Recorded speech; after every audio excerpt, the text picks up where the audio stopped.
Welcome, Vine Church, to our Wednesday night Pick Me Up. Let's jump right in.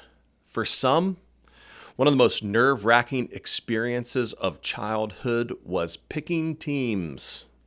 You remember you'd go out for recess and divide into two groups for kickball or dodgeball. This is way back when we used to play dodgeball before we were so worried about people's feelings and traumatic brain injury. You'd pick into two teams, and your hope was that you just didn't get picked last or not picked at all, because being picked is good, especially when you're 7 years old, 10 years old. Being picked can be everything. That's why I love the phrase that Peter invokes in 1 Peter chapter 2. This early church leader, talking to believers, followers of Christ, calls them chosen people. Think about that for a moment. You have been picked, chosen by God, the creator of the heavens and the earth. I think it's important we ask the question, why? This was not a foreign concept to the Jews, the people of God that we read about leading up to Christ. The idea of being a chosen race, a chosen nation, that was not a foreign concept. They believed somehow along the way, they started to believe that their moral goodness made them chosen or special, and that in their chosenness, they were supposed to be separate from everyone else. But that's not what Peter says to the early church.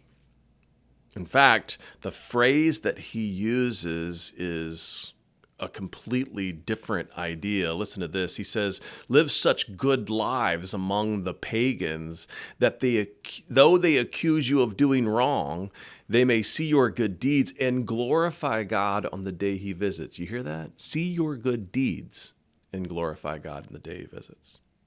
In my young Protestant evangelical life, I just assumed the gospel was advanced and that the message of God was spread by what we didn't do, what we stopped doing.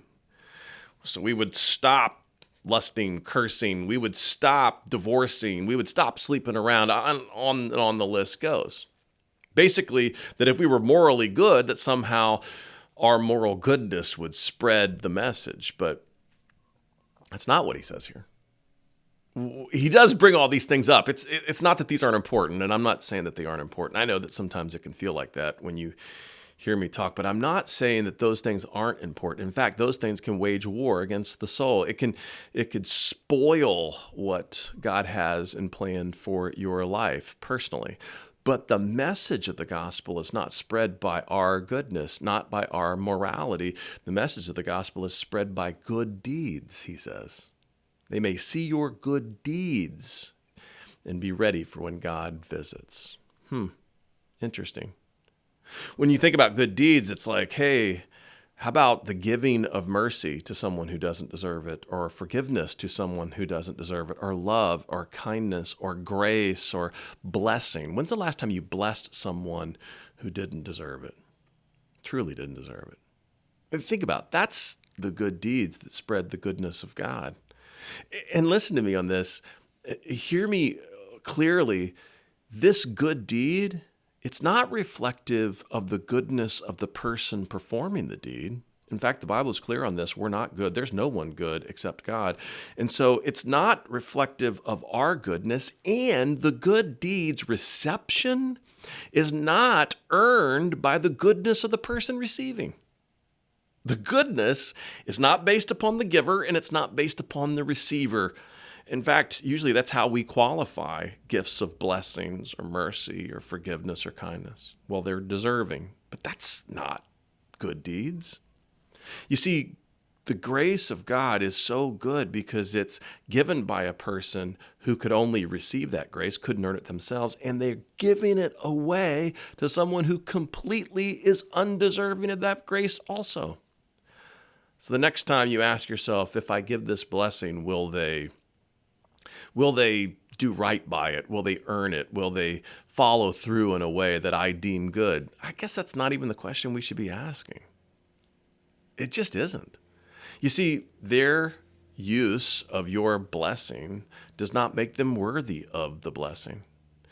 The goodness of God shows up in between the brokenness of the person giving and the brokenness of the person receiving. That's what makes it a good deed. We see God in there.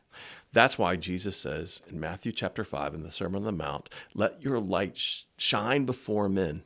Let it shine before men, that the world may see your good deeds and glorify your Father who is in heaven. The good deed doesn't glorify the giver, and it doesn't glorify the receiver. It glorifies God. We see God in the midst of those good deeds. You are chosen, and being picked's a good thing. But picked for what? Picked for good deeds. Picked for being a vessel of God's goodness in a broken world. Not as a reflection of how good you are or how good the people are we're offering, but just the goodness of God showing up in the midst of all of this darkness. Light shines best in the darkness. You think the world's broken? You think things are bad? Shine the light of God. You've been chosen to do it. All right, guys, that's as far as we can go for tonight. I'll see you Sunday. Love you. Mean it.